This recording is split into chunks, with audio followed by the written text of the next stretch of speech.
Yeah. So this guy is very new. Probably he is the newest player that's playing so far that I've seen today. I think he did play in China as well, in Shanghai, same tournament that Rogue won. Yep.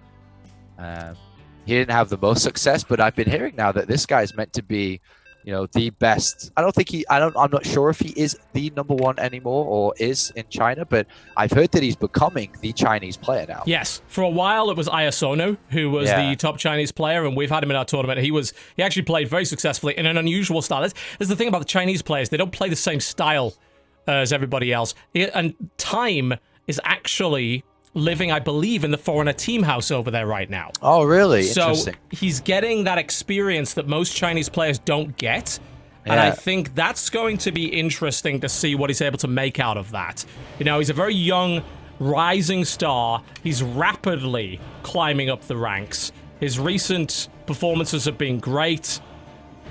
He did, unfortunately, lose against Innovation in the Super Tournament, but he took a map off him. And taking a map off Innovation in a TBT is pretty damn impressive in and of itself. And he only needs to take one map off Maru here. He's going up against the veteran. This is a great time for the upstart to prove himself. So here we are in the southeast position. The Blue Trunks playing Terran. The Chinese player, Time, versus his opponent to the northwest position. In the Red Trunks, from Team Jin Air, playing Terran, the reigning king of the hill, Maru. Can't believe this. Time is only 17 years old. Yes, ridiculously young. He was only 10 when the game came out. It's insane when you think about it. Yeah. Really young, rising star. A lot of potential. Obviously committed to playing in the GSL. Getting into the GSL as a Chinese player. That's even more rare than as a Western player. You just don't see that very often. So we've seen him rapidly increase in skill. GSL? I don't know if he got out of the round of 32. Okay. I'm not 100% sure on that, but that's impressive in itself. Just kind of trying to compete in the GSL. I think it's kind of happened before, but not to that level, and not to that frequency either. Yeah, it's like over the last few months, his rating has rapidly skyrocketed. He's been competing in a lot of tournaments, online events. Of course, in Chinese tournaments, he's dominant. Really only Ayasonu is the guy that can kind of beat him, and I think that's probably not going to last. Especially if Time gets to continue to play in Korea against the best that Korea has to offer and actually has that level of talent, then we'll see some great things out of him. Will we see anything out of him here? Maybe, maybe not. Maru is a freaking phenomenal player. Yeah, this is definitely going to be a difficult game for Time. There's no doubt, obviously, that he's the underdog playing against the player of Maru's caliber. No doubt. Yeah. Not question in my mind about that one. Maru getting aggressive. Maru actually pushing with an SCV here as well. Always picked off there. Oh, runs right into the grenade. Wants to get aggressive on top of that Reaper, and he's going to get microed for days if he's not careful. And trades the Reaper out, trades the SCV out there, and Maru gets chased off. Maru doesn't get into the main base, so doesn't quite get to see that, but he knows about the expansion. So currently these guys on roughly even playing field. Yeah, kind of going in the same direction with their builds as well. Yeah, I'll be interested to see where the starport goes. So it looks like we're going for Tech Lab immediately. So a similar-ish kind of build. Well, here, Time's going to get into the main base of Maru here. Interesting. What does he find? Yeah, that's some nice stuff. That's unusual to see Maru slip up to see that happen. Great use of the grenades there by Time. Gets one shot down on the way out. It's good information, though. He knows what he's playing against now, and he should feel fairly comfortable with it. Otherwise, he's in a pretty much identical position to his opponent. Maru is going to continue with the Reaper aggression. He has no intention of letting up on that, but with the Hellions coming out, that's pretty much going to end. And we're going to see an interesting, different style here. We're going to see a Raven coming out of Time early. Yeah, that's right. And obviously he can use the auto turret to defend him. Well, that's going on. Maru is going to get into the main base himself. He'll get some information. Does he see... Ooh. He doesn't see the starport. That's pretty key there. And this Hellion will be able to chase that away. To get the final shot off? Not quite. But he did not see the Raven. He's going to find out about it now because the Hellion just got in. But That is an interesting change of style, yeah. The auto turret will provide significant defensive capability. You can certainly harass with it, but we saw a Viking started and then cancelled here, so Time's sort of deciding what he wants to do. Looks like he's going to swap out and probably go double Viking off this. There we go. Get himself some air superiority. Yeah, one of the things you got to look at with getting the Raven, right, is it starts to accrue that energy really early. Significant damage done by Maru there with that Reaper. Yeah, three kills. Here's this Banshee, though. Coming in. Yeah, let's see what that can do. Vikings aren't out yet. Yep, they should be in a minute. I think they'll be... Yeah, they should be out in time. This is an uncloaked Banshee, so as long as Time doesn't rally them in the wrong place, which is actually what he's doing right now, so there will be a couple of workers killed here, guaranteed. Oh boy. This actually could be significant before those Vikings get there. That's 5, 6. That's paid for itself. 7 significant economic damage in a TVT. You can't really afford to let that happen. That puts Time solidly behind, and at this point you have to wonder, well, you have a Raven, but what are you doing with it, you know? If you haven't been able to drop an auto turret and use it to harass a mineral line, now his opponent also has a Raven. The air superiority is great. I'm just a bit worried about, you know, Maru's starting to build Marines, and if there's anyone that can do a lot with Marines, it's Maru. Yeah, and what is he going to do with the air superiority, though, is my question. Much. Is he trying to... Is he looking to obviously take control of the skies, but does that mean he's going to push with this? Is he going to look to find a position which he can control via owning the sky? I think he's going to probably committing to tanks by the looks of it, and that air superiority will definitely help with that, and that would also help him build a Liberator force and protect it. But he may have got too many Vikings here. I don't know if that's necessarily going to help him in this engagement. He might have to land them in order to do some damage with that, but yeah, maybe too many Vikings to really make this work. Great positioning there by Maru, hiding in the bushes. And yeah, I am a bit concerned about this army composition just not quite being the right thing. But here's the thing. Stim only barely just started. This is actually a good time for Time to attack. You know, these are the weakest kind of Marines you can have. No combat shield. Double Raven for Maru, though. We could see some significant harassment going on with that, especially if Time is slow in his advancement. And he is slowly creeping forward. And it looks like Maru's thinking, I might have to use these Ravens defensively. I mean, those 2 tanks will probably die from auto turret drop. Ooh. Oh, getting a little close, but anti-air damage from Cyclones is very poor, as we know. So we're going to see a bit of a standoff here, but Liberator's in the mix. That changes the game entirely.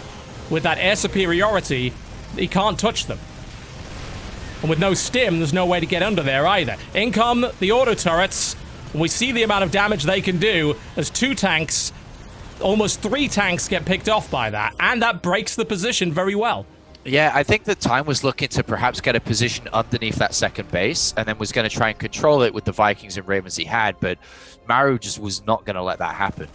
No, he was not. And it was the best possible thing he could have done, because that was an advantage that Time had, and it gives a bit more time to Maru to do something about it. Only the single Liberator was a bit unfortunate. If he had a few more, then this would be amazing, considering the amount of air cover he has. You know, you're not going to be able to kill that Liberator anytime soon.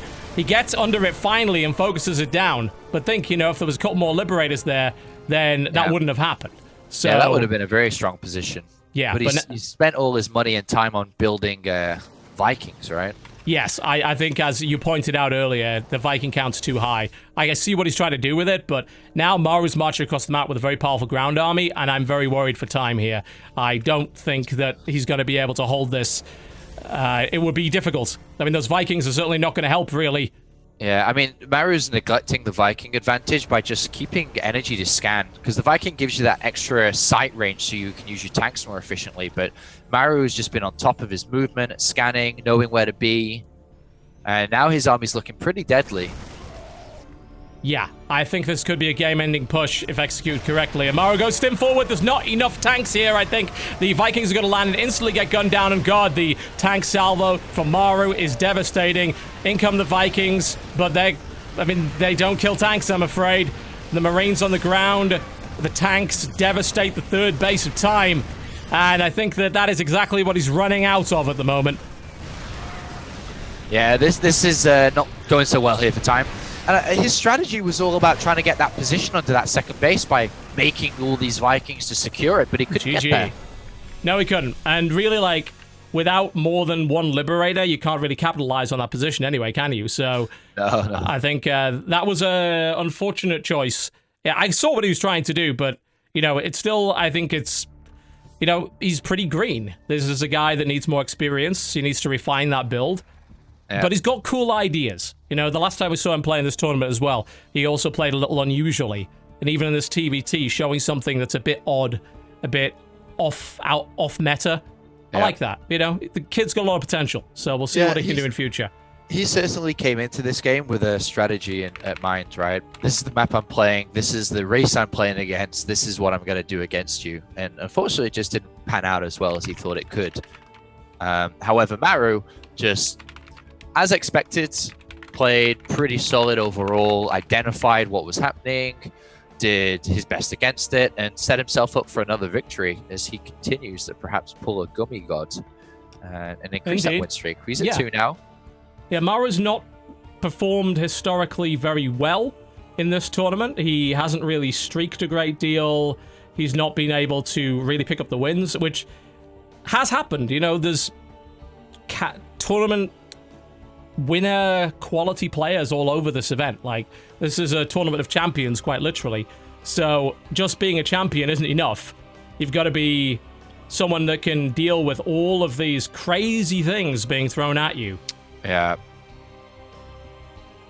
And so far so good, but he hasn't been fully tested as much as Gummio had. No. Obviously, he hasn't played near enough players or strategies, but a good start for him. Yeah, Mara's TBT is pretty damn good. So I didn't really expect Time to necessarily be able to pose too much of a threat to him. Yeah. But you can always surprise players like that with a build that's maybe a little bit weird, a little bit off kilter, and Time was able to do that. And we, of course, welcome as many Chinese players as we can get in here. I was corrected, by the way. The Liv Fang actually has set up a Korean team house, so Chinese players are starting to get Korean experience. That's going to help a lot. The Chinese scene for StarCraft is still in a state of growth, so we could very well see them perform well there. And they've historically had problems due to internet connection issues. They can't really play against people in the West, and even their connection to Korea is not that brilliant. So being able to play directly from Korea is a huge advantage when learning. But they do have their own internal scene that has a strong selection of players, and they play a lot of their own internal tournaments. I think we described back in the day, I remember saying, you know, Sweden and Germany, they were like outside of Korea, they were the big countries that had their own scenes, their own tournaments, and a lot of homegrown players. Now I think it's definitely China is the place where that's happening. Yeah, China has a very strong following too. Every time that I've been to China over the several years now, huge turnout for StarCraft fans. There was the one year, I think it was not this year, the year before, when Pro League happened at Intel Extreme Masters in China, and there were so many Chinese fans that knew all the players, followed the game very closely. Very, very surprising how big StarCraft actually is in China. Yeah, the viewership is always very high. Yeah, viewership, stream numbers are incredibly high as well. Yeah, you can never quite trust the stream numbers because they have a different way of recording stats than we do. So it's like, oh, there's 1 million people. It's like, well, no, they don't count uniques, basically. So, like, if you go in multiple times, it kind of counts. But regardless, there's still a big fan base over there. And, of course, every now and again, we have Neo TV, who co-casts this tournament in Chinese. And needless to say, we welcome any of the Chinese streamers to take this stream and create their own voiceover if they wish. I have no problems with that. Go for it. Go for it. We just want fans all over the world to be able to experience this awesome event. So we welcome those that wish to do it. Okay. We have an interesting upcoming matchup here. Okay. You'll notice the little barcode, but it's the clan tag you should be paying attention to here. So here is a player who, of course, for the longest time was considered the best in the world, but pretty much semi-retired, you know? But he's been getting back into things as of late, and I'm interested to see what his current form is. So this is a bit of a test for him. This is the former Liquid hero. Ooh. I've not heard that name in a long time. This is a nostalgic one, yeah. He's Interesting. He's been getting things together again. I wasn't even sure that he was, playing that much. Yeah, he started to play a bit more. I think he definitely retired a little bit for a while. He actually played in the qualifiers for the GSL Super Tournament. Actually lost out to Gumeho there. But he's starting to get back into the mix. And if anybody can win a best of one just simply through really crisp and aggressive Protoss builds, I would say that Hero is one of those players. Yeah, I think if I was to describe Hero from the years that I followed him closely, was his builds were good, but his micro was one of the things that stood out the most. His top tier. Ability to use the Warp Prism, I think, was one of his favorite units at the time. Just a very talented guy, but he definitely fell off big time. He did, yeah. I mean, he basically retired. And, it's very hard to get back on the horse after retiring for a long time. But, I mean, it's actually kind of a shame, because I think Legacy of the Void should have really been his game. Yeah. The Warp Prism buffs in particular, the kind of micro, the kind of builds that you can do with Warp Prisms are insane. So, hopefully he does get back in a real way. I'm hoping that he wants to do one last big run, maybe before he goes off to the military or whatever. And I would love to see some more play, because there was a long time where Hero was by far my favorite player to watch. He was so exciting all the time. Let's see what he can do, Maru is on fine form. Maru is absolutely the top player here, there's no doubt. Hero is the underdog, but it's a best of one and anything can happen. The current reigning king of the hill, here on Ascension to Aya, in the northwest position, in the blue trunks from Jin Air, it's Maru. Versus his opponent, to the southeast position, in the red trunks playing Protoss, it's Hero. Yeah, this is nice. I haven't heard of him, seen about him in quite some time. And one of the things that I remember very vividly about him, he was a very, very emotional player. Yeah, totally. Cared a lot about the game, cared a lot about his fans. Was really, to a degree, heartbroken every time that he lost the tournament, because he wanted to win for, his following. Yeah. And I think eventually it did get to him a little bit too, which might have been one of the reasons why he stopped playing as much. But good to see him back. It's awesome to see him playing. That it is. We'll see what he's able to do. He's going up against a pretty beast of a player, though. Yeah. Ultimately, if you want to be in this event, which he has to be in, then we're going to throw you up against some of the best in the world, and we're completely unapologetic about that. If you're able as an underdog to make a mark by knocking off one of those players, and you've got a shot at it, it is just the best of one, then that's good money, and it's good fame as well. You're instantly back in the conversation. If somehow after a couple of years, someone like Hero shows up and knocks off Maru, even if it is a best of one, I still think that's a big statement to make. Absolutely. Legacy of the Void is probably the least cheesiest expansion. You don't win that way anymore. All-ins are maybe less effective. So I think even a best of one win proves a lot. You don't get them easily. You don't get them through coin tosses anymore. Absolutely. There is no doubt if Hero wins this game, that's huge. That's a really, really, really big win. I mean, Maru's been playing at the top of his game for, a couple of years straight now. And all of a sudden, Hero comes, he's like, hey guys, remember me? Yeah. Yeah. It'd be a big statement if you won. It would.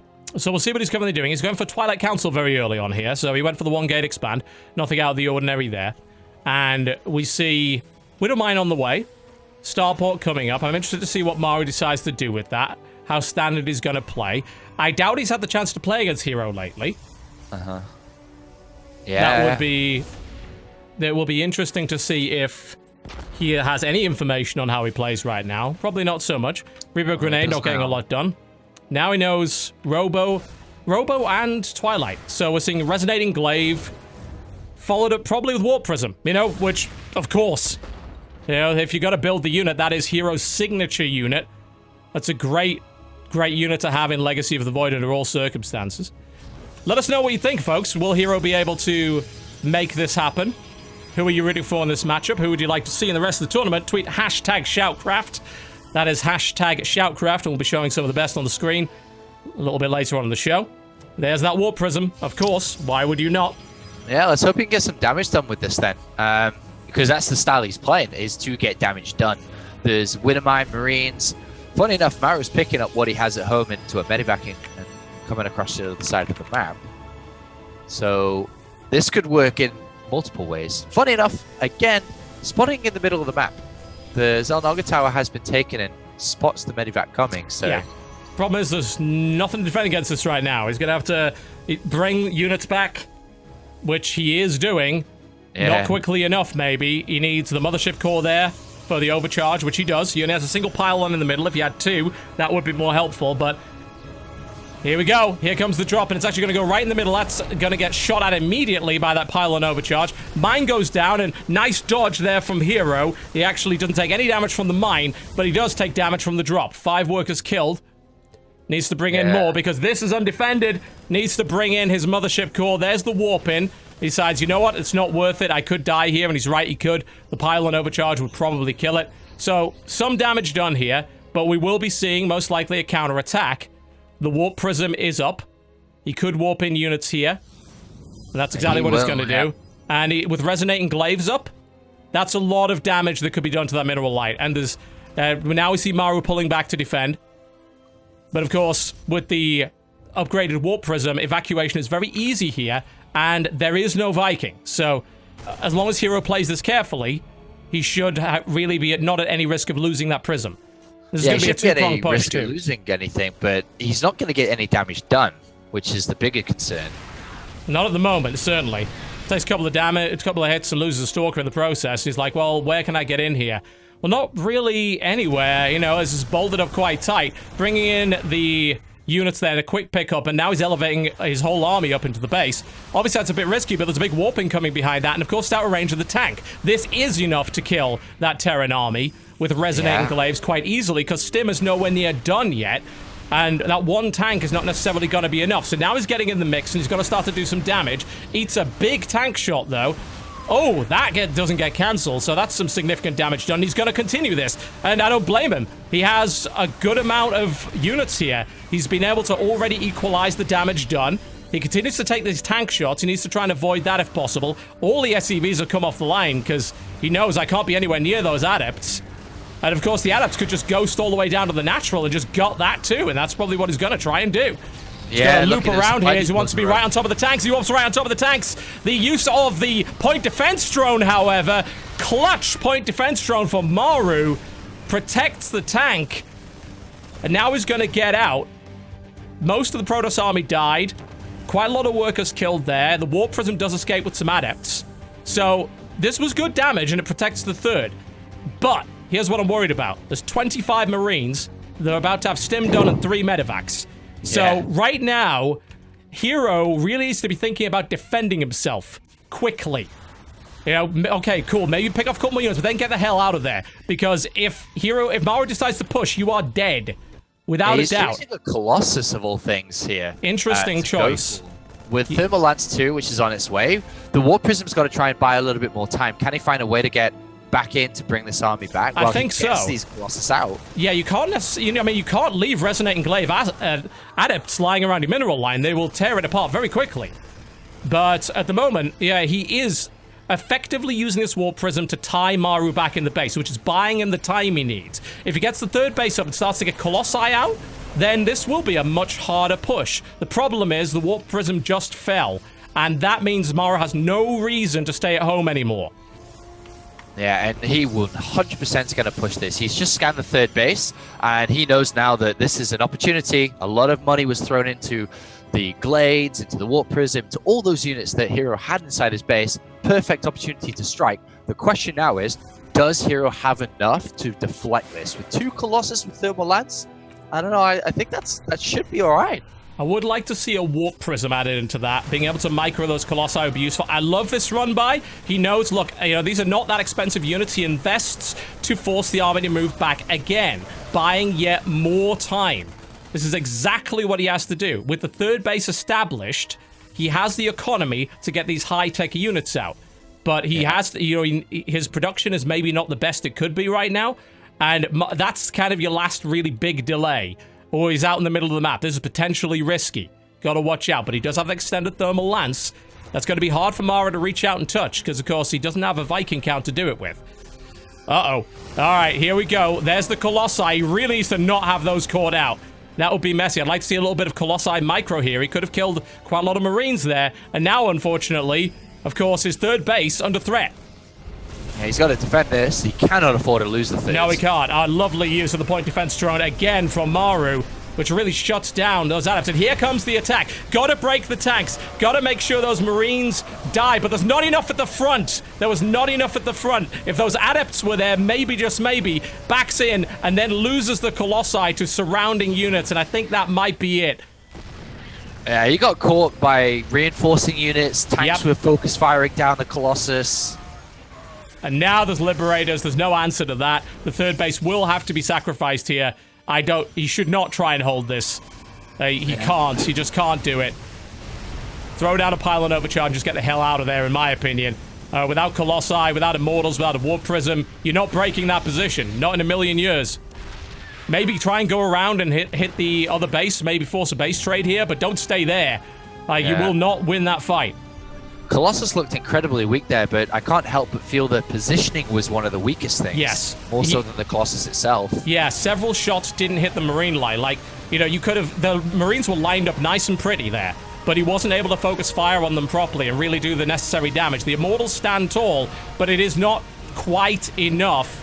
But here come the Blink Stalkers, and that may very well be enough to clean this up. He did lose the base, though, and there's lots more reinforcements going in. So that looked okay, but bear in mind, that's not the main Terran army. There's more on the way, and he just finds out as he blinks right into yet another Terran reinforcement. It's like, uh-oh, oh dear, that I do not have what I need to hold that. And he's right, he doesn't. This will probably be it, as the Terran hammer comes crashing down on the remains of Hero's army. There's nothing but cinder, ash, and junk. GG. Pretty strong performance for Hero, considering that he is, you know, not at peak form right now. Yeah. He understood what he had to do there, and he bought a lot of time. His Warp Prism drop and his continued aggression with the Warp Prism was very effective. Losing the Warp Prism was kind of inevitable, I guess. It sucked to have happen. If he'd had that in the Colossi fight, that would have helped.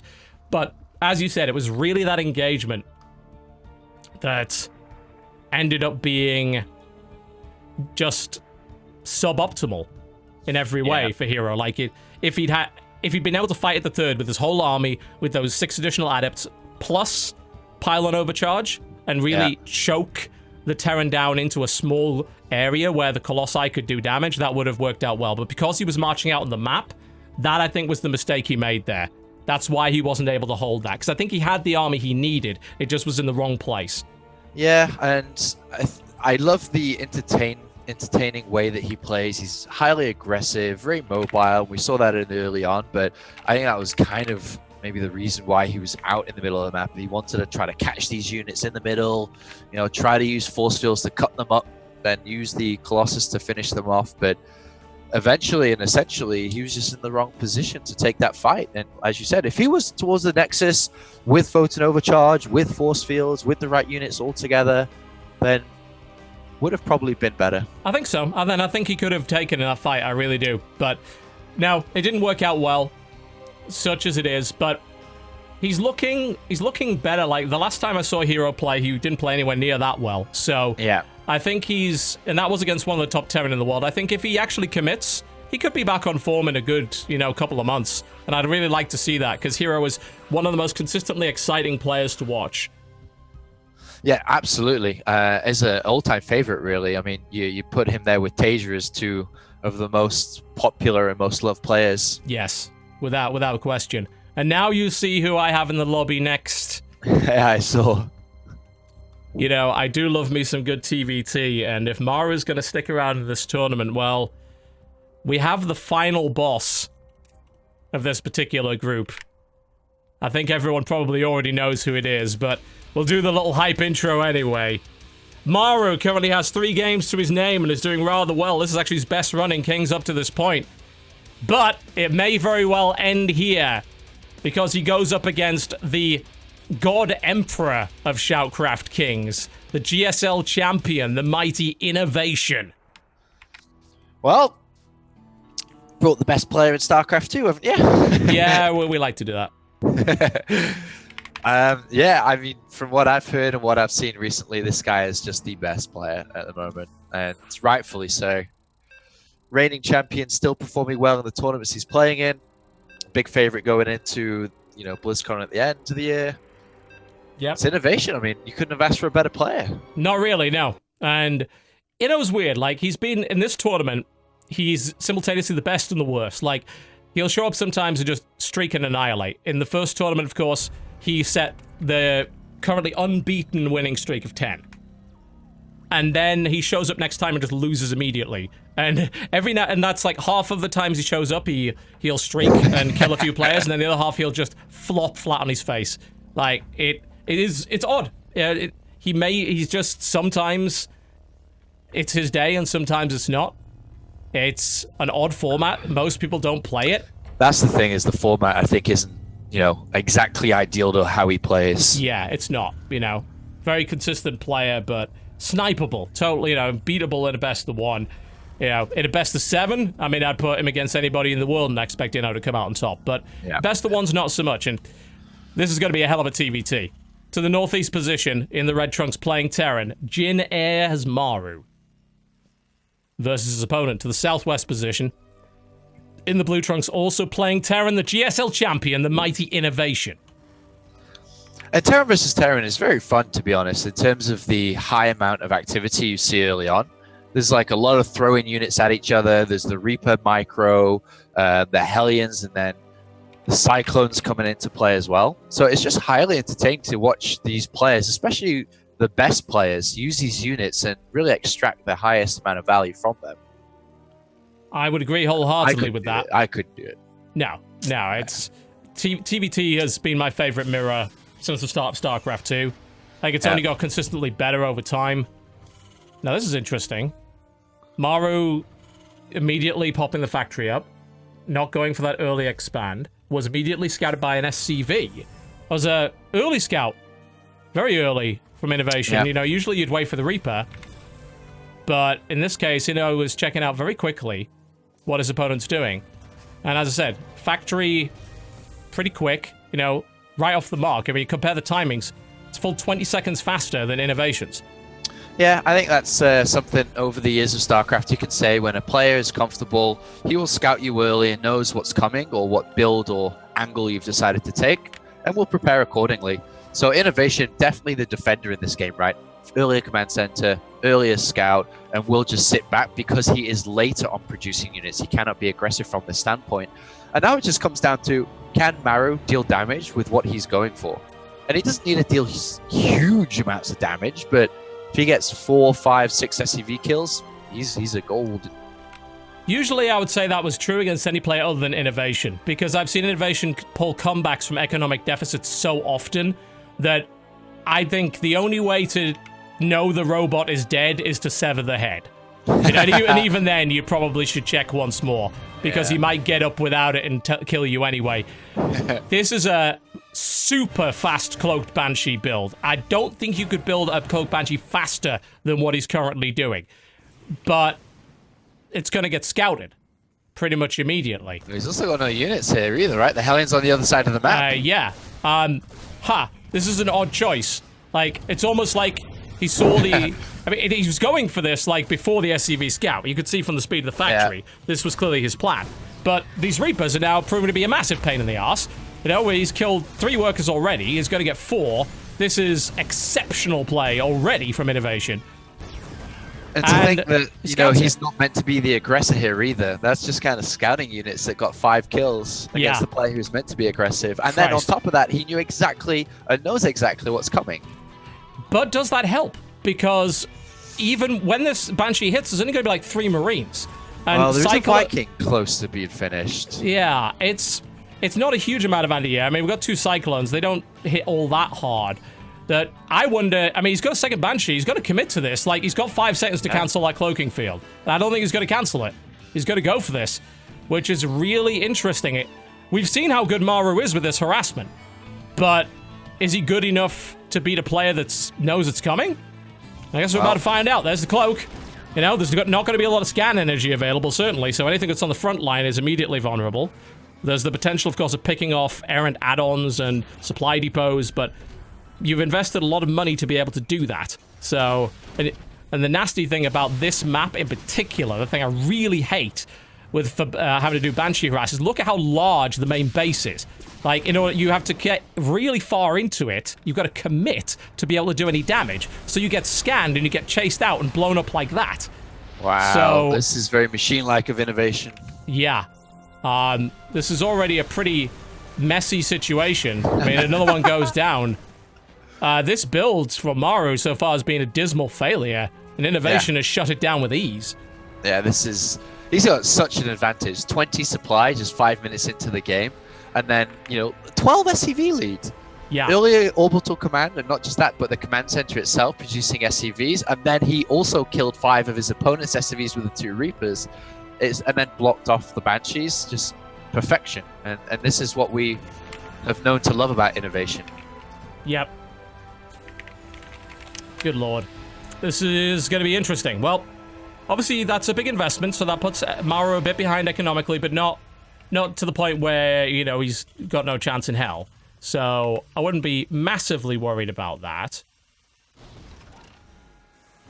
I'm still very curious, though, as to where this is going to end up going.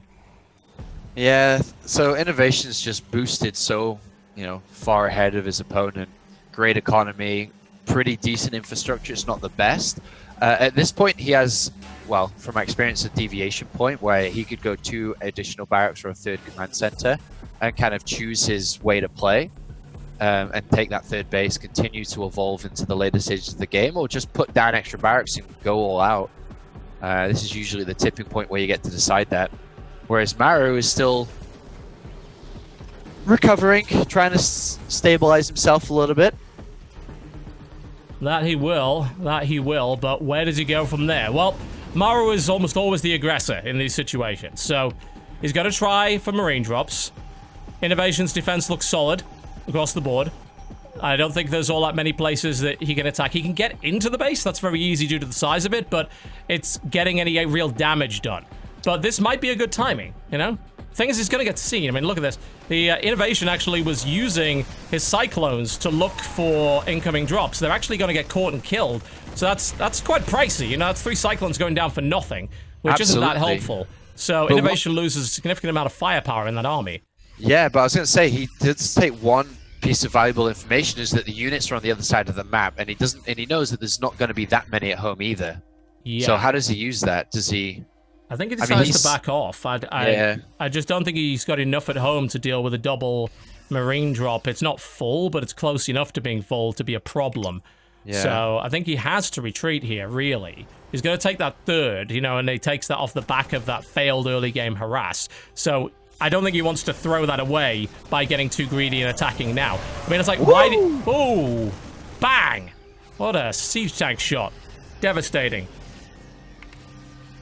Yeah, this is definitely just a case of this is a when ahead get further ahead situation. Absolutely. The 3rd command center's down. There's no reason to attack. Like, he should just be defending, getting that 3rd base up, strengthening his economic lead. Yep, perfectly nailed it there. There's lesser players who would have attacked, gambled, and taken that risk. Innovation's like, nah. No. Innovation's not a risk taker, I don't think in any interview would he ever claim to be that. Maru's Cyclones are having a really bad day right now. That's 5 of them dead for nothing, so I have to wonder if he'll even keep trying to build them at this point. So it's all about, where is his army? That's the question that both should be asking each other. Because, for example, if Maru just is sat on a potential 3rd base, this army that Innovation has could get dropped somewhere, for example. So it's all about knowing where each other are and finding the weakness, the area of weakness where they can strike through. Yep, and Innovation with the sensor tower is saying, I know this is a game of positioning. I know that I'm ahead, and I don't want you to be able to change that by effectively harassing me, so I'm going to invest in a sensor tower. I can afford to do that. And now it kind of becomes a game of positioning and liberators. And of course, the air control to allow those liberators to be around. Both sides are building liberators. Currently 2 on the board here for Maru. And this will be a chess game, by the looks of it. Which, honestly, Not Maru's style, generally speaking. Like, Maru's a fast, aggressive player, not the big positional player that Innovation is. So I think we're in Innovation's yard right now. Oh, although like uncharacteristic error. Innovation losing almost his entire Viking force, and Maru thinks that's an opportunity. That's actually a bit of bait. It really is not. There's definitely enough here for Innovation to stop that attack. Down come the Liberation Zones. Maru's going to be forced to back off. Yeah, a couple of nice moves there from Maru, actually.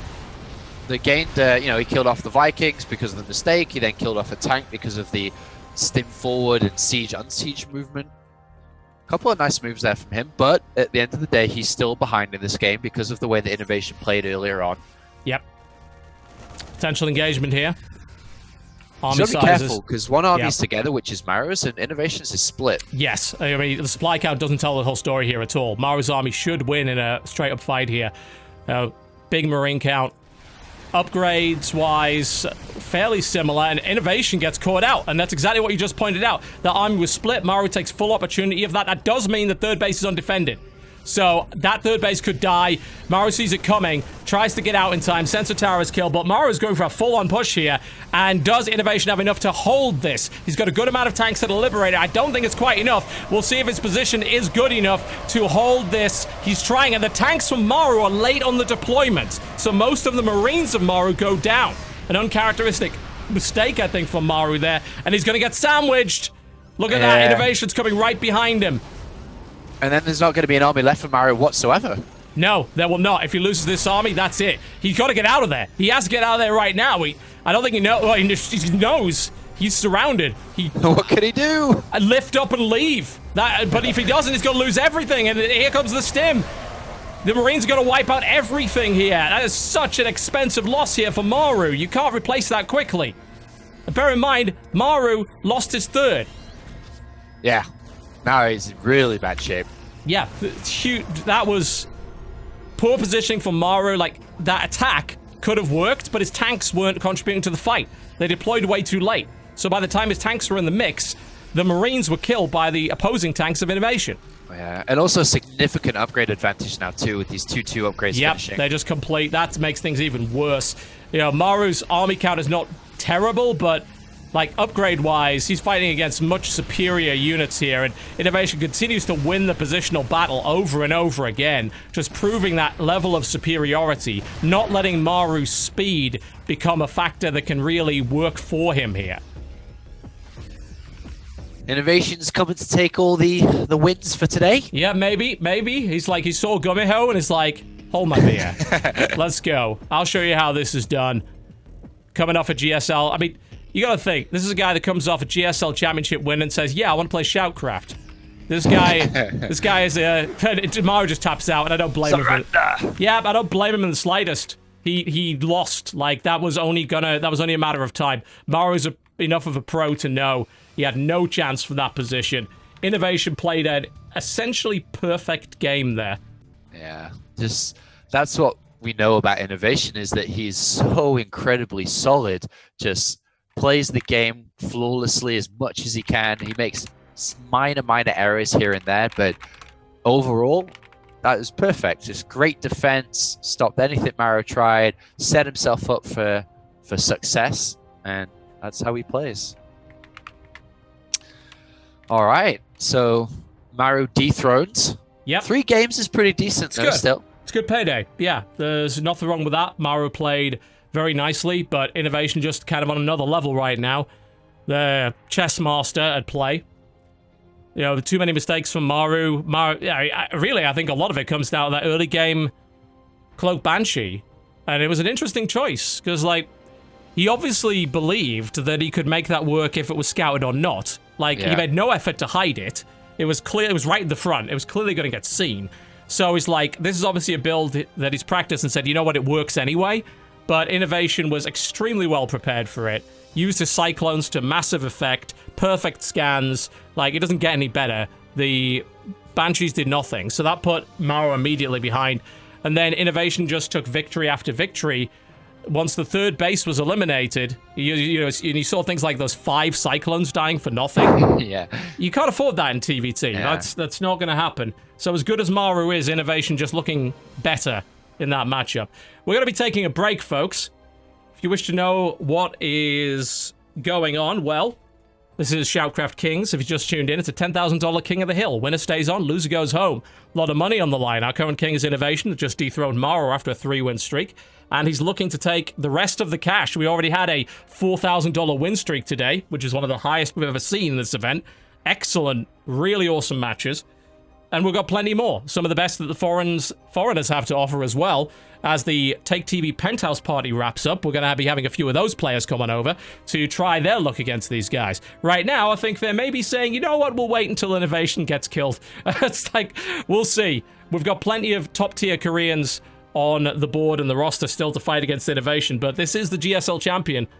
He is the machine, and regardless of his terrible interview skills, his StarCraft skills are second to none. I mean, we're looking at the guy who's odds-on favorite to win the BlizzCon championships here. So, let's see if he can continue to make that happen. Tweet #ShoutCraft with your predictions. Let's hear what you have to say about the tournament. And the best tweets, of course, will be put up on the screen. We're going to take a break. Innovation needs to charge his batteries and reboot his programming for the next victim. Who is willing to stand against the might of Innovation? We'll find out after the break. Ladies and gentlemen, welcome back to ShoutCraft Kings, right here on twitch.tv/TotalBiscuit. The machine has arrived, and he's looking for victims. Having dethroned Maru in a masterclass of TBT, he's looking for his next target, and there are plenty. We have quite a few left. Well, who's it going to be? Because Innovation could potentially, I was just looking at this, equal the winning streak that Gumiho created today.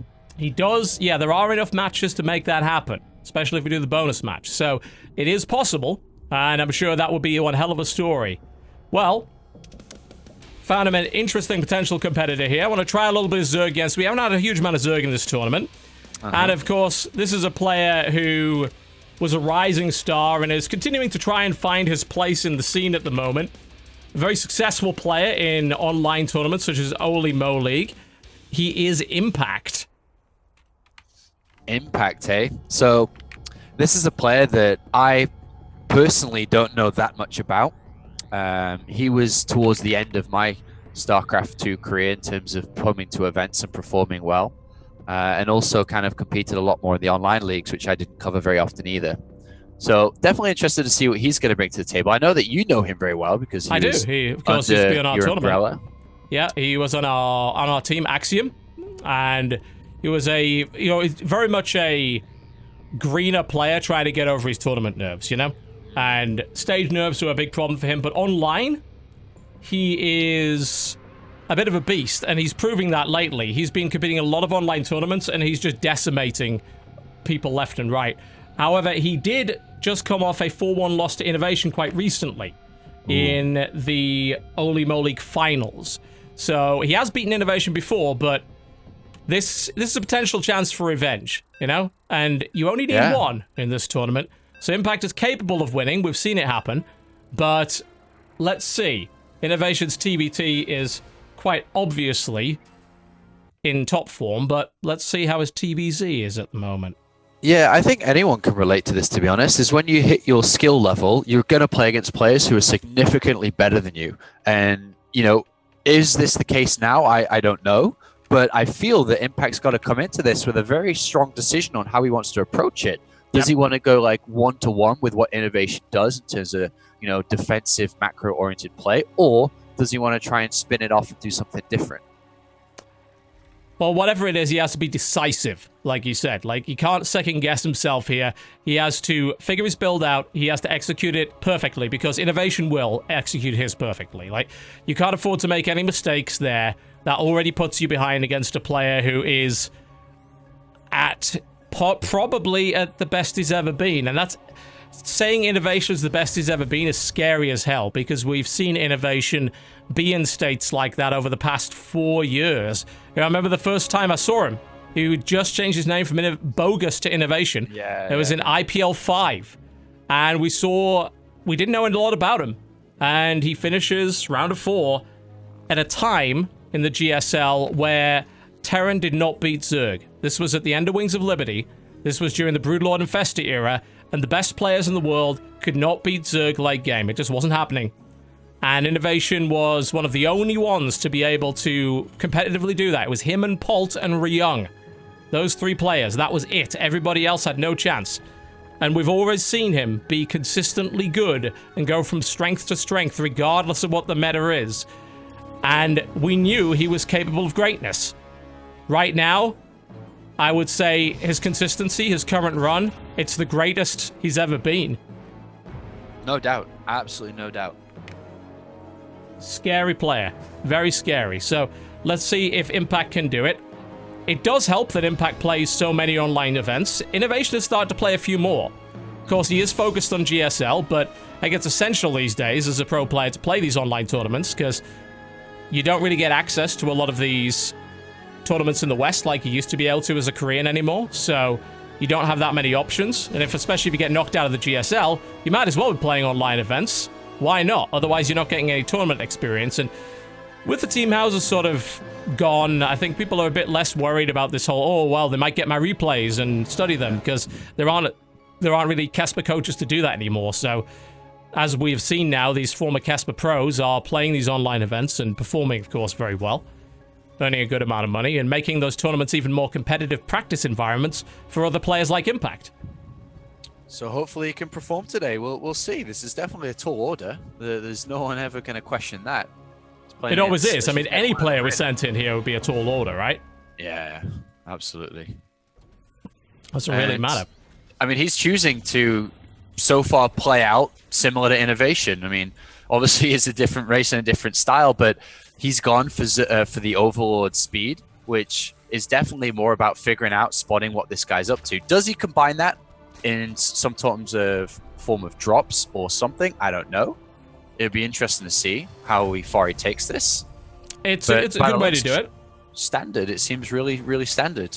Yeah, I like the use of that in particular. You know, Innovation is definitely a player who'll get out an early Viking to pick away at Overlords. Pneumaticized Carapace is a good counter to that.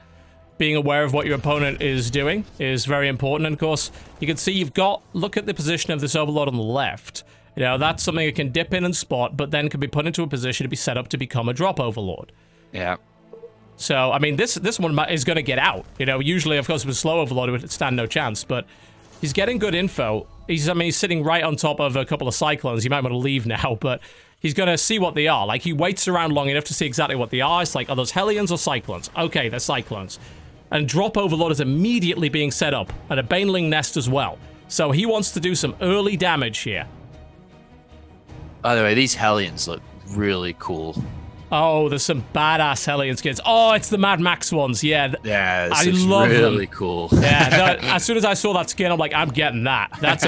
It's like that made me switch back to playing Terran for a bit. Now look at this. I have not seen this in a while. It's a 4 queen drop, right? And it goes unscouted. So this is interesting. I mean, there's enough Lings probably to defend against this here. These Cyclones will be annoying, but there should be enough Lings to do it. But it's a 4 queen drop. And wow, that's a huge commitment. Only leaves 1 queen at home. So his lava injects are going to be tricky to do. He's building 2 more queens to back this up, but this has not been spotted. So let's see what kind of damage he can do.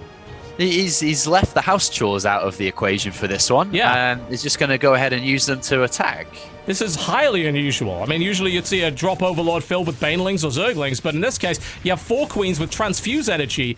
That's going to be really difficult to dislodge.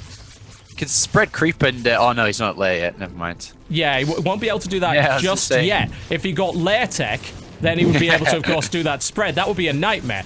But yeah, these queens will be hard to deal with a Transfuse, as you can see. He just said, oh my god, the micro! That Transfuse micro on the Overlord was incredible! And he goes in again. There's another Transfuse to keep the Overlord alive. And he continues to fight. And look at how long he's denied mining here. Oh, I think he's finally going to lose it. Ah! That's expensive. Yeah. It's determined to get out. But look, Lings, in the meantime, he goes and hits the mineral line as well and does yet more damage. Chases the Hellions down into a corner. Surround. Very good surrounds. Excellent. Excellent play here. And now he's overwhelmed the mineral line, the natural. And what an innovative attack. Yeah, that was pretty sick, actually. I didn't expect that at all. That was very nice. Yeah, I mean, you look at them and you think, well, the queens didn't really do a lot of damage, but oh my god, I mean, the amount of mining time. And with the transfuse, they stayed there for so long. I mean, that was a full minute of not being able to mine from that base. And then, of course, the Ling follow-up, that lets him secure his third and fourth, you know? He's got 3 bases up. He's building his 4th here. This is a good start. But can he continue to make that happen? Another drop. Innovation's all over the place now. Like, he's getting caught out left, right, and center by drops and aggressive play here from Impact. Yeah, 14 workers. And the thing is with playing Mech, right? Mech takes a long time to kind of get moving and established and safe. So as long as he keeps the pressure up, there may be an opportunity to bust. Because if you look at the front base, right? The natural third base, should I say? There's nothing here. There's no tanks. There's no stability. There is a possibility that he hits and actually breaks Innovation. It could happen. It could. Obviously, Innovation's defense is very, very solid. But like I said, like you pointed out, there's not a lot to defend here. An excellent shot. Very good shot there with the corrosive bile. Innovation doesn't seem like it seems like it's been caught off his game. Yeah. Like he played a perfect game previously. Like he felt very comfortable, but this unusual tactic from Impact has thrown him for a loop. He's got to get his house in order. Yeah, definitely very aggressive. The more tanks that come out, the more Innovation will stabilize. But he can kind of capitalize on the fact that these siege tanks are static, right? Yes. So he can use the Ravagers against them if he can get sight range. Yep, and that's the question, isn't it? Does he have sight range? Currently, he does not. So he needs an overseer with that army, I think. And he can't keep committing to attacking against these tanks. That's not going to work. So Innovation has stabilized. But bear in mind, Impact got 4 bases behind this. So this is fine. Like, I think Impact actually needs to stop attacking right now. You know, maybe keep doing a few little Ling drops, but don't... breaking that front right now is just an expensive prospect. Yep, it's not going to work. And he's in a decent position, right? I mean, he's just finished up with a Hydralisk Den and the Infestation Pit, and now moving up to Hive. Creep Spread is weak, and I think that's kind of a little bit because of how he played initially, right? No queens. He got rid of all his queens. Yeah, so that was a bit of a problem. He's using Overlords to sort of compensate for that a little bit right now with temporary creep, which will help. But right now, I think the absolute best thing he can do is max out on 4 bases, get his tech up, get his hive, which is what he's doing. Just try and keep this mech count as low as possible. Like, you can't allow his critical massive units to build up, because then Innovation's death push starts, and with creep the way it is, like, how do you surround mech without any creep? Well, you don't. Yeah. I suppose he'll just go to Vipers, right? I mean, definitely no export at all anymore. So I suppose he'll just go... Yeah, and then maybe look for Innovation to move out upon taking the 4th base would probably seem the most optimal way to play this. Yeah, I would think so. You know, these continued pokes keep Innovation honest. As long as he doesn't commit, there's no reason to do that. Like, he won't get anything out of that. Tunneling... he has added Tunneling Claws, which I like a lot. You know, there's actually no missile turret at the back here for Innovation, so... Tunneling Claws could be a very dangerous prospect. And, hey, you drop a few Tunneling Claw Roaches and you keep burrowing, they're just hard to dislodge. They're hard to get rid of. So he can continue to harass the economy of Innovation. Yeah, there's no turrets anywhere. Or, I mean, there is a Raven floating around with the Vikings, but not close to these Roaches that are inside the main base now. No. It'd be a little annoying. Yeah, this is going to be great. This is a good use of that kind of harassment to keep Innovation off kilter. And it's providing scouting info, but what I'm worried about is that the upgrades of Innovation are really on point. He's about to finish 2-2 mech upgrades. That's very much ahead. We're seeing Ultralisk coming out from Impact. That's an interesting choice. I don't know about that. Against mech, against a lot of Thors and tanks, that could be dangerous. And a double Thor drop from Innovation. I mean, God, he could focus down the hive if Impact's not careful. He's going to do something about that. Well, what is he going to do? Just queens? Where's the other guys? I mean, he doesn't have anything. All the other units are elsewhere, so he brings the Hydras in and finally scares them away. You know, he's thinking to try and pull them in here. Oh, there's potential here. Oh, wow. And he pulls the other one in. That's expensive. That's expensive. That was a good pickoff. So I'd say, I mean, unless he wants to wait for 2-2, but he's going to allow Innovation to climb way above 160 if he waits for 2-2. There is a chance to strike now. If you look at all these tanks, if Vipers can get close and Blinding Cloud these, this is the time where Innovation's the most exposed with the least army he's going to have for this game. Yeah, and he can continue to use Tunneling Claw Roaches to be annoying and clean out a few units here and there and try and catch him off balance. It's we're seeing double spire. So, Broodlord, I think, is the more logical thing. We saw that happen with the Rogue game against Gumiho.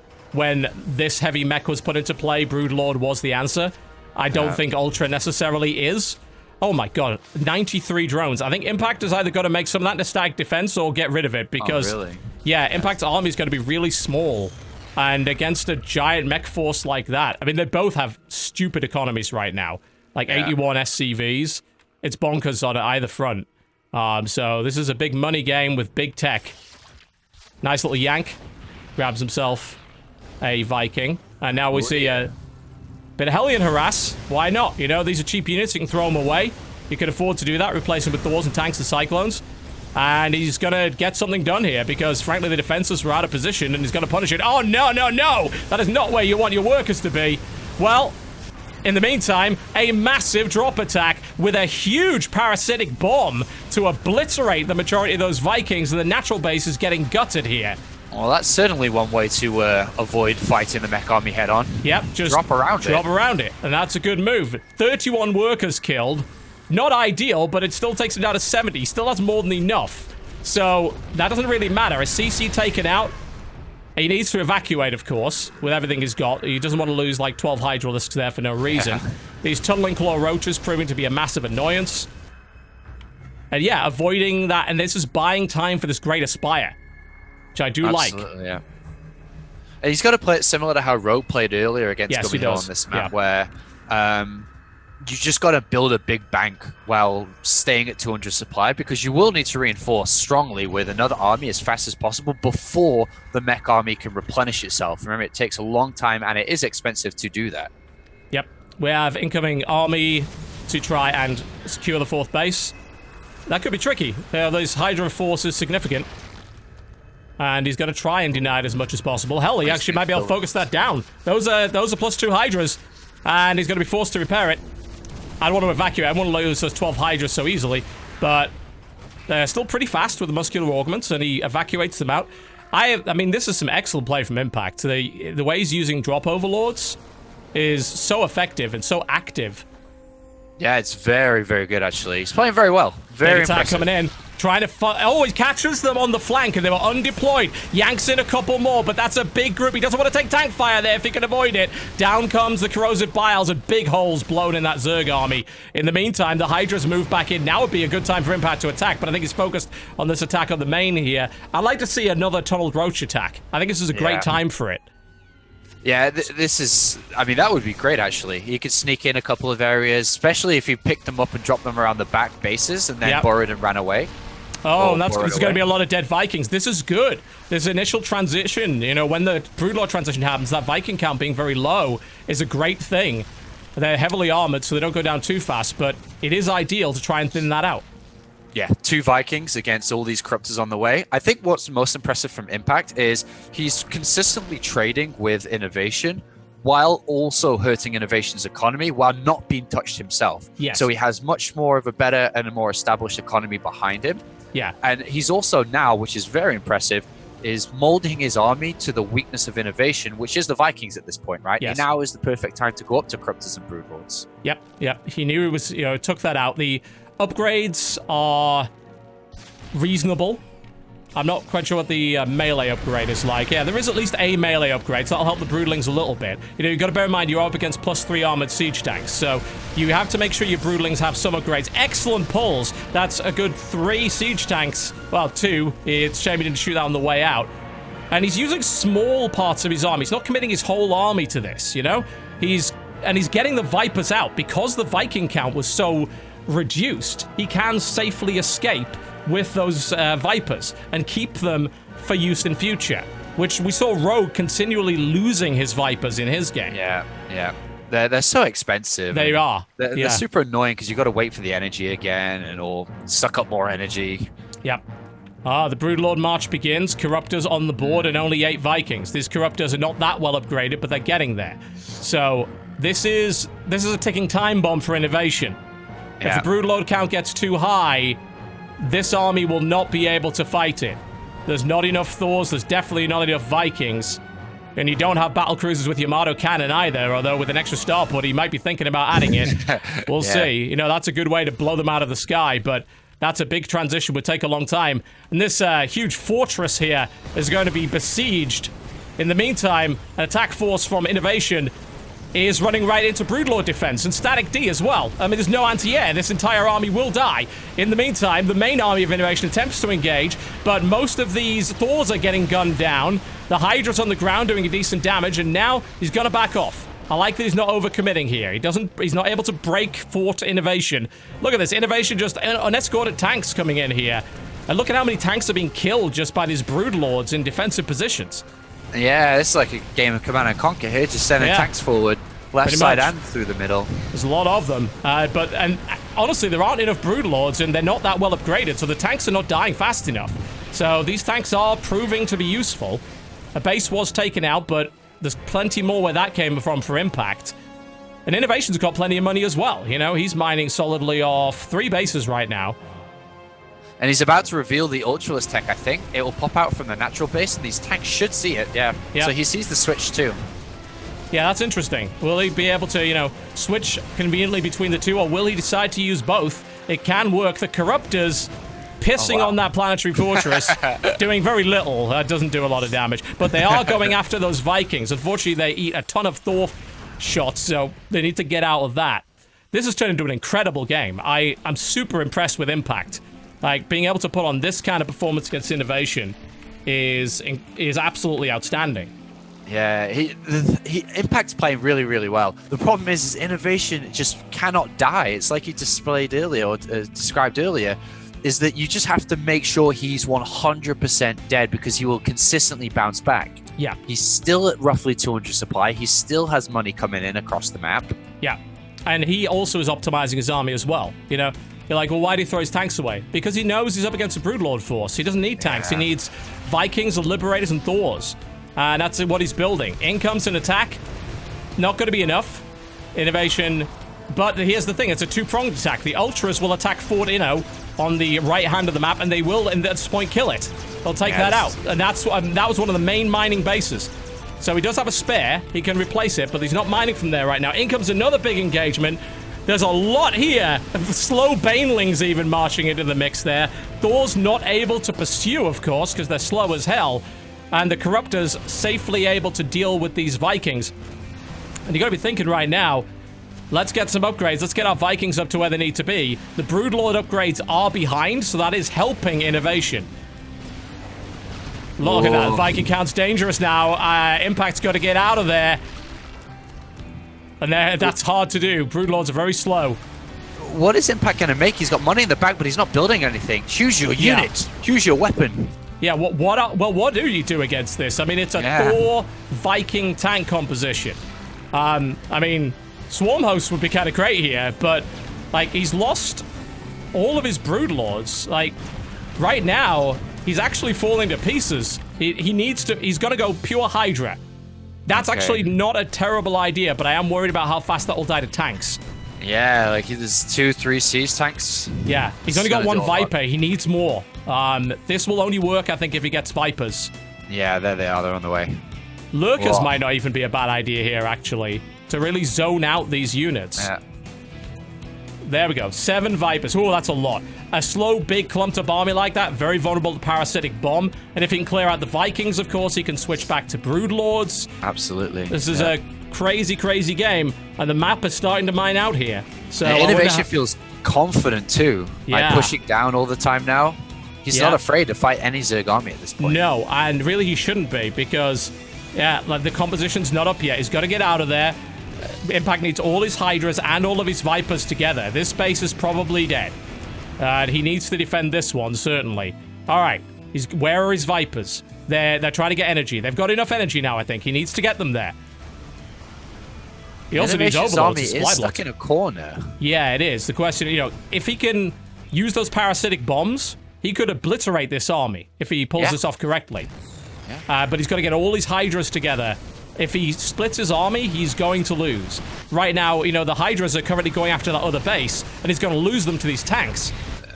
I don't like that. I think we're starting to see Impact strategy falling to pieces. He has to get his army together. Gosh, innovation just doesn't stop. No, he Lose the doesn't. base, it's back. Lose the base, it's back. All right. That's a lot of Vipers. He has to catch this main army. He has to do it. He's got the speed. He's got the numbers. He has what he needs to kill it. Like, with that many Vipers, all those Thors are dead in seconds. And he goes for it. All right. Okay, here we go. There's the Yanks, so they're immediately getting pulled out of position. Parasitic Bomb has been deployed, and it's doing significant damage. It's stuck in the middle there. Splits up. So far, so good. More Hydras moving in from the flank here. Impact, like, insisting on splitting. He's got to get blinding clouds in too. He's got to stop these tanks. Yeah, he does. I'm concerned now, because look at this. Mining bases, Impact is half mined out on this one. This one's okay, but they're vulnerable. They're very close to the Terran. He's even gone to the top left-hand corner. That won't stay up, but he knows that. So where do we go from here? This is a crazy long game. Compositions are about where, you know, I mean, I think they've picked the ideal compositions. But we have to see them fight now. And here we go. More Hydras coming in, but they're clumped up. And they're going to take a lot of tank fire. Tank defense goes down. That base is under threat. Here's some Yanks coming over. And if he can take out that Viking count, that'll be good. But he's lost so many Hydras in this engagement. Yeah, they're so weak. Yeah, his army went down heavily. He's building 13 more drones now. That is not what he needs. He needs units. Like, the massive innovation is coming down on that mining base. He doesn't need drones. Oh dear, this might be where it falls apart. He committed a lot to that. Innovation is down to like one mining base at this point. He's trying to take the corner one. But I'm really worried now for Impact. I think he's got to get back and beat this army. It's all clumped up. They're even stuck in the middle. Parasitic Bomb would be so good here. Yeah, he's got to use his Vipers to the best way he can. Otherwise, he's not going to beat this army. Yep. All right, here comes the pull-in. That's going to kill 3, 4, 5 Thors. That was excellent, but he doesn't have energy for Parasitic Bomb now. So these tanks sort of remain intact. This base has been reestablished, but oh god, Hellions in the middle. Oh no! That's 27, 30 drones are going to die to this thing. Oh, Jesus, that is expensive. Well, I'm glad he built some extra ones now, because he just lost half his economy to 2 Hellions. That was about as efficient a trade as you can ever ask for the Terran, and I'm very concerned now for Impact. He doesn't have an economy anymore. His army is 18 Hydras and 2 Vipers, basically. Yeah, I've got to make fun of Todd here and say, look at this you play. Yeah, 173 versus 94. GG. I was a hell of an effort. Yeah. I mean, there were definitely times when Innovation was on the ropes there, but you've got to look at that and say, Innovation is a god, and you don't kill him by only severing a few limbs. You know? You have to kill, crazy, you have to chop them all off. You've got to absolutely kill them. Sever the head, the legs, the arms, poke the eyes out. God. It's funny, you can, when you play against a lot of players, you can rock the boat quite easily, and it's very difficult for them to stay composed and get themselves back up and operational. But with Innovation, that's like one of his key strengths. He's so composed. Like, you can take down bases left and right, and he just doesn't break a sweat. Instantly goes back up. He moves his army back into position. It's very smooth and perfectly robotic, as everyone describes him. It's awesome to watch. It really is. And Impact played so well. I thought Impact played a very good style, very aggressive, dropping all over the place, trying to that was excellent. Cause that chaos in Innovation's infrastructure. But and it was chaos. But the problem is Innovation it doesn't rock the boat. No. And he looked like he maybe was shook off for about a minute. And then he got himself together, he fixed it. Yeah. And then after that, it was like Impact decision-making versus Innovations. Innovations is basically perfect. So Impact makes some mistakes. Impact invested a lot of Hydras into killing a base. Too many, I think. Yeah. And he had an opportunity several times, I think, to kill that big slow mech army, and he never did. So I think that causes some pretty serious problems for him there. It was an excellent game by Impact. The use of drops, I think, was innovative. The queen drop was weird. Like, it didn't do a lot of damage, but it stayed in the base for so long. It was area denial weapon at that point. It stopped mining for a full minute. The use of the transfuse on the Overlord was an exceptionally clutch micro trick. It was great. I want to see more of that. That was a great game from him. So that was really exciting. I really enjoyed that. Yeah, definitely that was probably, I'm trying to think of all the games we've done today, probably the longest and most entertaining game. Yeah, I guess the Rogue Gummyho was pretty cool to watch. But yeah, that was up there too. That was just highly entertaining, just very active, very aggressive. All right. Well, the next opponent is a bit of a surprise because he's never played in this event before. He decided today he would like to do just that. Participant in the GSL Super Tournament, an incredible player, a big winner, known for that dollar. Oh. He only plays for big money. Yes, indeed, folks. It's SOS. Wasn't he playing just a couple of hours ago? Yep, he played in the Super Tournament. He just got off the train, straight home. And like, he literally, after the Super Tournament, he's like, hey, can I play? I'm like, sure, why not? Let's go. That's how we roll. If we need anybody to kill innovation, a Protoss of the quality of SOS is a pretty damn good way to do it. I think that's so good. That's so awesome of the community, how you can be in the biggest tournament, on a television show, and then 2 hours later here playing in a community tournament with everyone else. I think that's awesome. It's a good money, man. It's a really, really good money. And this is going to be a great opportunity because, of course, SOS was the finalist in the GSL that Innovation just won. 3-4. So close. Such a great series. And now, of course, an opportunity for payback, perhaps. To the southeast position, on Odyssey LE in the Blue Trunks, playing Terran, Innovation. Versus his opponent, his rival from the GSL. This is a tournament where only one map matters. In the GSL, unfortunately for him, it was also a tournament where only one map mattered. Can it work out for him this time? We'll find out. In the Red Trunks, playing Protoss, making his debut in ShoutCraft Kings, it is the one and only SOS. And that barracks is not where it's supposed to be. What the fuck is going on? This is not you, Innovation. What are you doing? He's doing something. And this might... I don't know if this is... I did not get a chance to watch those games. I don't know if this is a build he did against SOS. It might be. Funny. It might just be a troll build.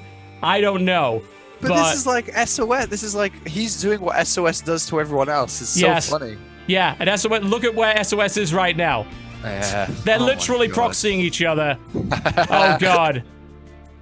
This is going to be ridiculous. We have Proxy Reaper here, which, it's a fairly long map. The Reaper will hit a bit earlier.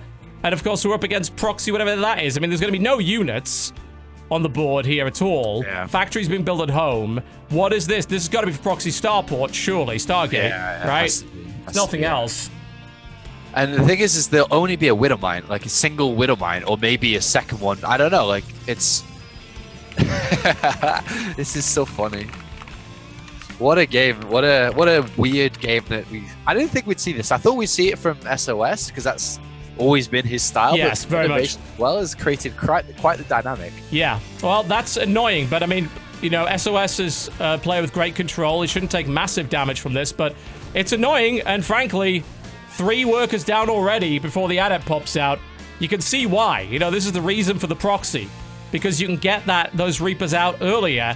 You can do the damage, And what does he do? He's now elevating up onto the main base to build more units and income that, he's going to continue to just pick off workers with these Reapers and exploit that as much as possible. In the meantime, of course, we have the Oracle. There's an engineering bay being built. There's a cyclone being built. And a pylon here. That's an interest. That I don't know why he's doing that. I mean, that's almost like he is literally just trolling him, I think, at this point. I mean, that almost is a tell to say to him, look, I have a probe across the map. Look at me. The turret's going to complete too. Yeah. You might be able to get a couple of SCVs, but... Yeah, he's not going to get a lot out of it. Like, and I think he should be able to get out, but I think that the proxy from Innovation proved to be a lot more effective. Right now, Workers very, very even.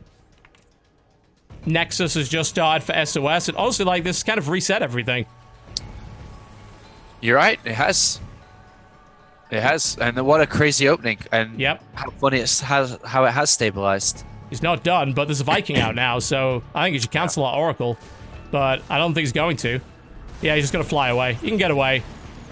He's going to try and build a Phoenix out of it, which he may be able to do before Pylon's going to get shut down. Yeah, he knows. Yeah, I mean, that's a problem. Oh my god. Innovation actually thought, hey, I could fly my barracks over and maybe block the Nexus, but it had already started. But he now dumps the barracks in the mineral line, because why not? I'd have to take about 5 years to kill a barracks. So it's like, hey, let's disrupt some mining. He's just being irritating now. Yeah, but the thing that will definitely be irritating is this little army that Innovation has is going to defeat any gateway army pretty simply. Oh, yeah. Cyclones are very, very effective here. You know, it's 3 of them. 2 Adepts, no chance. Yeah, and then a Cloak Banshee on its way too, which will complicate the issue. I mean, the thing is, he also knows his opponent has Oracles. Not effective in this scenario at all, really. And that Mothership Core doesn't get... see how fast they kill Pylons as well? I think Innovation may very well have found the easy answer to the cheese there from SOS. Oh my god! Oh no! This is not the easy money SOS was hoping for. Not at all. This is a disaster. The Nexus is going down. I think he's done. Stick a fork in him at this point. Yeah. Yeah. Turn him over a couple of times. Pretty much. You might as well. Put a bit of seasoning on it. Sprinkle some cheese on top. I think you're going to be sprinkling some salt on top of him after this one. Good backstab there. Takes out 6 workers and might even get a tank out of it, which would be pretty good. But, I mean, he's going to have to still play hard to come back from this. He lost the Nexus, for God's sake. And he's got no detection to this Banshee, no, he doesn't. Right? Yeah, so all of these workers die. I mean, the Robo is done. He's got like 25 more seconds for an Observer. That's assuming his Pylon doesn't get shut down. Oh god, economically devastated here. The only sort of good thing about it is that, oh no, SOS stopped. He's gonna lose his Oracle now. Oh, down what it a goes. game. Yeah, that was. It is after that epic game that we needed something like this. Contrast, yeah. This is a palate cleanser of some sort. And finally, the Banshee goes down. Oh, the economy of both players is in a mess, but Innovation has the extra base. Yeah. And floating barracks is still alive. Alright, the SOS is not going to try and recover by the looks of it. He's warped in 3 Stalkers, which is essentially the price of a Nexus, and can build a Warp Prism and is going to go for it. That's his only thing left, I suppose. And without Blink. Yeah, I don't fancy his chances, but you never know. He's going to go for it. Warp Prisms are very good. Who knows? Maybe he can do enough to come back. I'm not convinced. You know, he's going to be stuck on one base, as he said, for a long time. He'd have to do crippling economic damage. Yeah. And that's, you know, even if he does that, Innovation then just turns around and goes and kills him, right? Yeah. Yeah. And the Banshee's back as well, so... great. Very difficult position for SOS to be in. He has very limited choices anyway. Where the hell's his Observer? He has 2 of them, and neither of them are guarding that? Alright, there we go. Now he's got the Pylon overcharge. He knows it. GG. Well, SOS... welcome to ShoutCraft Kings. You'll have to do a little bit better than that next time. Oh dear. Has he played in many Shoutcrafts before? Never. This is the first one. Oh, that was the first one. Oh no. Yeah. Well, that did not go well. Yeah, Innovation. What a killer. That's 3 games now. Indeed. Marching towards the grand total of 8, which Gummiho secured earlier. Indeed. He could get there. He very much could. Look at the rest of the list. It's like all of those guys are beatable for the GSL champion. We will see. All right. We'd have to move service for our next opponent. All right. So we'll do just that. Head over to the NA server. Stay. Reminder, of course, that if you want to contribute to the Whoa, I just got Battle.net is down for maintenance. That is not good. Please. I logged on to the North American server, okay? Yeah, it's probably just an error. There we go. Should be in. If you want to contribute to the conversation, tweet hashtag ShoutCraft. We've had some wild games today, to say the least. All right. We're going to set up for our next opponent. You know, I think we could definitely see another Protoss against Innovation. I'd like to see that. I think SOS's cheese was clearly not going to work. It failed quite miserably, really. So, there are other players who are more than capable of taking on a player like Innovation, and who better than one of the best from France? Oh. Excellent player. Very, very dangerous indeed. Has a good shot, to say the least, I would think, against Innovation. It's always nice to see foreigners get to play these guys, because it's very, very rare that it happens, but we do like to do it in our tournament to see what happens. Ladies and gentlemen, Petit Drogo.